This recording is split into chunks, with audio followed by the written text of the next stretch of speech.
容祖兒為慶祝入行10週年，舉行 Perfect 10 Documentary 首映會，多位圈中同埋幕後好友前嚟捧場，令 Joey 既開心又感動，仲忍唔住喊起上嚟添。興奮定緊張？興奮又緊張又好感動又百感交集，然之後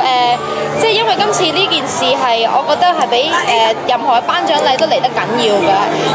因為我相信今日嚟嘅所有人都係對我好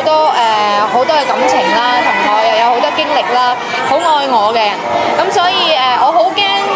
睇陣間會忍唔住喊，不過就總之今日係好開心啦，因為其實好倉促啦，成件事籌備得1個禮拜之內，咁即係一呼百應，大家都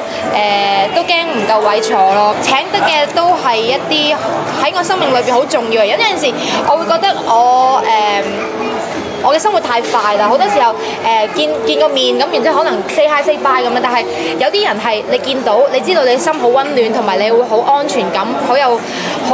親切嘅嗰啲感覺。咁今日佢哋就出現晒咯，即係因為就係啦，時間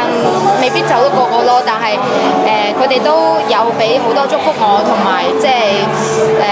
佢哋話佢哋嘅靈魂都喺度咯。片裏邊我覺得好似將我最好嘅嘢都記錄咗出嚟咯，係啦，同埋一啲最值得留念嘅嘢都記錄咗出嚟。有冇咯？有啊，係啊，咁就作為一個09年，即係自己10年入行嘅一個最後一個活動，我覺得係好圓滿咯。會咯記嗰啲片係令你最忍唔住。係啊，其實每一次都抽住，睇幾多次都會覺得嗰個感情都喺度。